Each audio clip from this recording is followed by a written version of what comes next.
नमस्ते दोस्तों, मैं हेमचंद आज एक नए वीडियो के साथ आप लोगों के समक्ष उपस्थित हूँ।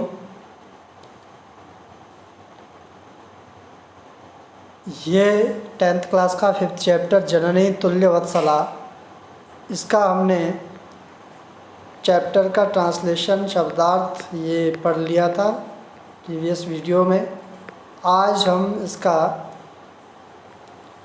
अभ्यास करेंगे और अभ्यास को करने से पहले एक बार आप अभी डिस्क्रिप्शन बॉक्स में मैं प्रीवियस वीडियो का लिंक आपको दे दूंगा, तो वो वीडियो ज़रूर देखिए ताकि आप अच्छे से प्रश्नों के उत्तर को देने में समर्थ हो जाएं। अभी हम अभ्यास देखते हैं। एक पदेन उत्तरत, एक शब्द में उत्तर देना है। वृषभः दीनः इति जानन्नपि कः तं नुद्यमानः आसीत्। बैल दीन है, कमज़ोर है, ऐसा जानते हुए भी कौन उस बैल को बार बार हाँक रहा था, कष्ट दे रहा था। कौन दे रहा था? वो किसान दे रहा था। कृषकः, तो कृषकः कहा है क्वेश्चन में, देखिए कह जानन्नपि कह प्रथमा का एक वचन है, तो उत्तर में भी प्रथमा का एक वचन आएगा, इसलिए कृषकः इसका उत्तर होगा। अगला देखिए क्या है। वृषभः कुत्र पपात, वृषभः कुत्र पपात, वो जो बैल था वो कहाँ गिरा? वो खेत में गिर गया था, तो क्षेत्रे। इसका आंसर क्या होगा? क्षेत्रे। कुत्र या कस्मिन जब भी किसी प्रश्न में पूछा जाए तो उत्तर में भी सप्तमी विभक्ति का प्रयोग होगा। दुर्बले सुते कस्याः अधिका कृपा भवति। अगर किसी का दुर्बल पुत्र हो, कमज़ोर पुत्र हो, तो उसके ऊपर किसकी अधिक कृपा होती है? किसकी होती है? माता की। ठीक है, कस्याः यहाँ पर षष्ठी का एक वचन का रूप है, इसीलिए माता का भी षष्ठी एक वचन का जो रूप होगा वही यहाँ लिखेंगे। क्या लिखेंगे? मातुः।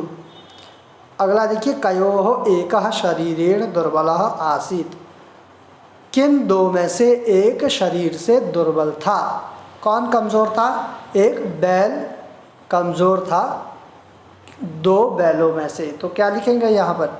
बलिवर्दयोः। द्विवचन का प्रयोग होगा क्योंकि दो बैलों में से एक कमज़ोर था। चंडवातेन मेघरवैश्च सह कः समजायत।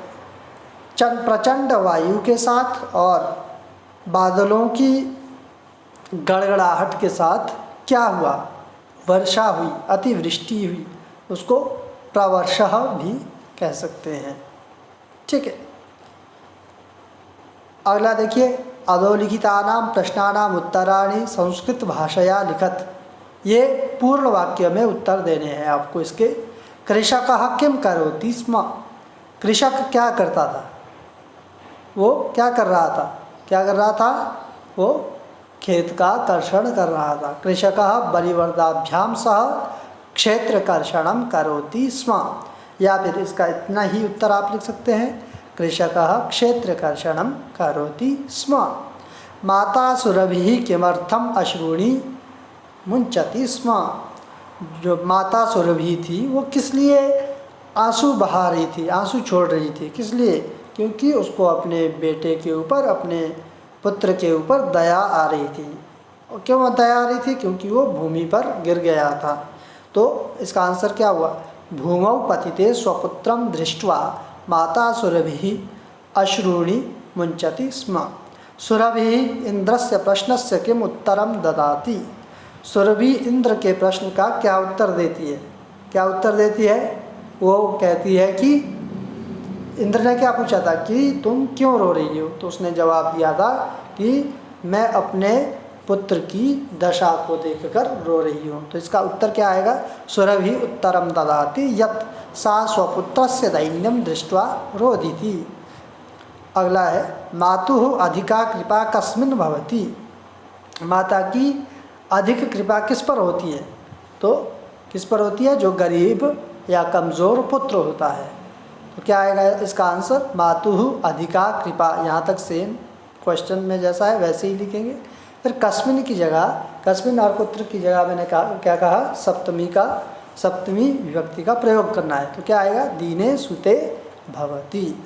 इंद्रः दुर्बल वृषभस्य कष्टानि अपाकर्तुं किं कृतवान्। इंद्र ने दुर्बल वृषभ के कष्टों का निवारण करने के लिए क्या किया? अतिवृष्टि कर दी, वर्षा कर दी थी, है ना। तो इंद्रः दुर्बल वृषभस्य कष्टानि अपाकर्तुं अतिवृष्टि ही कृतवान्। किम की जगह अतिवृष्टि ही, बाकी सेम। जननी कीदृशी भवति। जननी कैसी होती है? माता कैसी होती है? जननी तुल्यवत्सला भवति। जननी सभी बेटों में, सभी पुत्रों में, सभी पुत्रियों में समान प्यार करती है, ऐसी होती है, तुल्यवत्सल वाली होती है। पाठेऽस्मिन् कयोः संवादः विद्यते। इस पाठ में किसका संवाद है? किसका कन्वर्सेशन है आपस में? किसका वार्तालाप है? तो इंद्र का और सुरभि का है। अस्मिन् पाठे इंद्रस्य सुरभेः च संवादः विद्यते। प्रश्न 3 क स्तंभे दत्तानां पदानां मेलनं ख स्तंभे दत्तैः समानार्थक पदैः कुरुत। यहाँ पर 2 कॉलम है, 2 कॉलम में आपको शब्द दिए हैं, समानार्थक शब्द है, दोनों सिमिलर मीनिंग वाले वर्ड्स है, तो सिनोनिम है। तो इनको देखना है। कृच्छ्रेण, कृच्छ्रेण का क्या हो सकता है? ऋषभ नहीं हो सकता है, वासव नहीं हो सकता है, क्या हो सकता है? काठिन्येन, काठिन्येन। कृच्छ्रेण मतलब कठिनता से, मुश्किल से, तो इसका क्या होगा? काठिन्येन। चक्षुर्भ्याम, चक्षु किसको बोलते हैं? नेत्रों को। तो दूसरी तरफ देखिए क्या है? नेत्राभ्याम। चक्षुर्भ्याम का क्या उत्तर होगा? नेत्राभ्याम। जावेन, जावेन का क्या उत्तर होगा? द्रुतगत्या।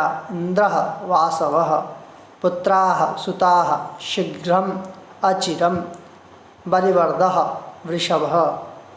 यहाँ पर उत्तर भी दे रखे हैं, को भी आप देख सकते हैं। ये बालिवर्दः नहीं है, बलिवर्दः है। स्थूल पदम आधृत्य प्रश्न निर्माण कुरुत। प्रश्न निर्माण के लिए मैं बार बार कहता हूँ कि किम शब्द के तीनों लिंगों में रूप याद कर लीजिए, बहुत ही आसान हो जाएगा। सह कृच्छ्रेण भारम उद्वहति। कृच्छ्रेण, इसके स्थान पर प्रश्नवाचक शब्द का प्रयोग करना है। तो कृच्छ्रेण, पहले ये पहचानना है किस विभक्ति में है और किस वचन में है। तृतीया विभक्ति के एक वचन में है। तो तृतीया विभक्ति का एक वचन में किम शब्द का क्या बनता है? केन। केन पुल्लिंग में भी और नपुंसक लिंग में भी। और यहाँ पर आप कथम भी लिख सकते हैं, केन भी इसका उत्तर आप लिख सकते हैं। सुराधिप ताम अपृच्छत। सुराधिप, इंद्र ने उसको पूछा। सुराधिप में प्रथमा का एक वचन है, तो यहाँ पर किम का क्या होता है? प्रथमा के एक वचन में पुल्लिंग में कह। अगला देखिए, आयम अन्येभ्यो दुर्बलः। यह दूसरों से दुर्बल है, तो क्या आएगा? केभ्यः। उसके बाद है धेनूनाम। धेनूनाम माता सुरभि आसीत। धेनुओं की माता सुरभि थी। तो धेनूनाम में कौन सी विभक्ति लगी है? धेनु नाम में षष्ठी विभक्ति का बहुवचन का प्रयोग हुआ है। तो यहाँ पर क्या आएगा? कस्याम माता सुरभि आसित। कस्याम, यहाँ पर क्योंकि बहुवचन का प्रयोग हुआ है इसलिए कस्याम यहाँ पर अशुद्ध है। कासाम, कासाम शब्द का प्रयोग होगा यहाँ पर। ये जो कस्याम है, कस्याम की जगह कासाम, कासाम शुद्ध होगा। कासाम लिखना है, ठीक है। उसके बाद है सहस्राधिकेषु पुत्रेषु सत्स्वपि सा दुखी आसीत। 1000 पुत्र के होने पर भी वह दुखी थी। तो कतिषु रेखांकित पदे यथास्थानम संधिम विच्छेदम वा कुरुत। संधि करनी है या संधि विच्छेद करना है। कृषकः क्षेत्रकर्षणम कुर्वन् प्लस आसीत, कुर्वन् प्लस आसीत कई संधि करनी है तो क्या हो जाएगा, नॉन डबल हो जाएगा, कुर्वन् आसीत, इस तरह से इसकी संधि हो जाएगी।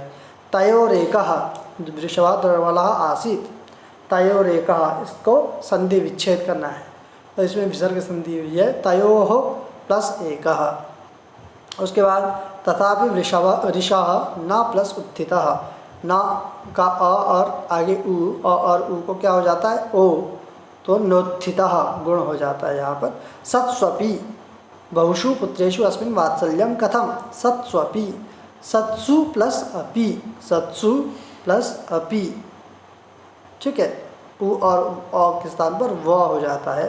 फिर है तथा प्लस अपि प्लस अहम प्लस एतस्मिन् तो स्नेहम अनुभवामि, तथा आ और अ इसको मिला करके आ ही हो जाएगा। तथाप्य ई को यणची से य हो जाएगा।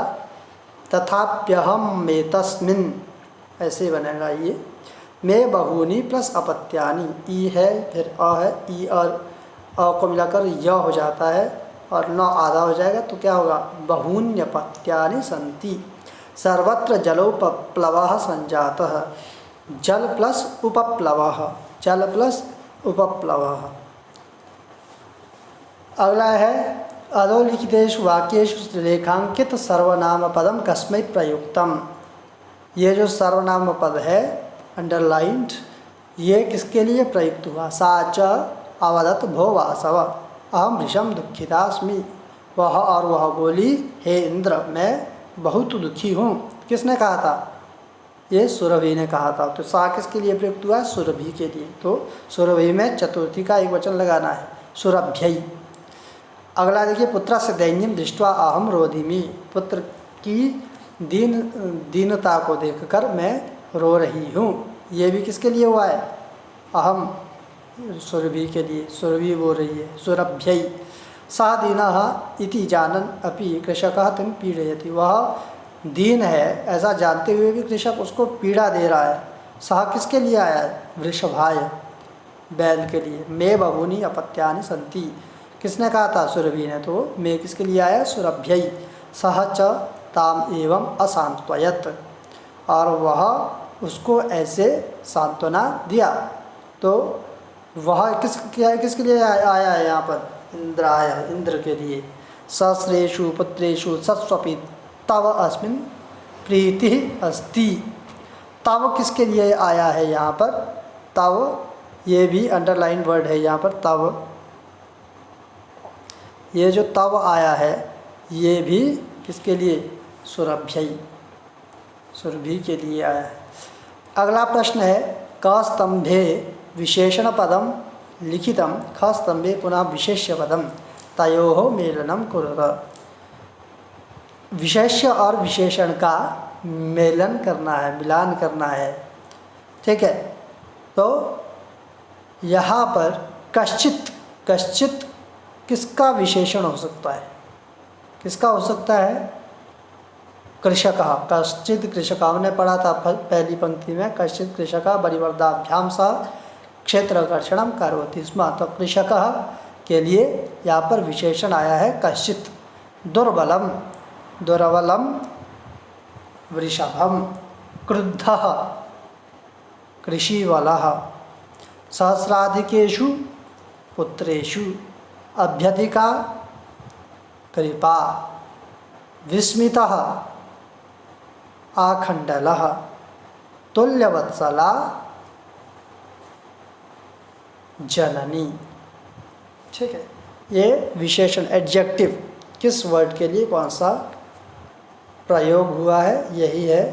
यहाँ पर इसके आंसर्स भी है, यहाँ भी देख लीजिए आप। तो इस तरह से ये 5th चैप्टर की एक्सरसाइज कंप्लीट हुई। आप इसको ज़रूर देखिए और डिस्क्रिप्शन बॉक्स में जा कर के चैप्टर की वीडियो भी ज़रूर देखें।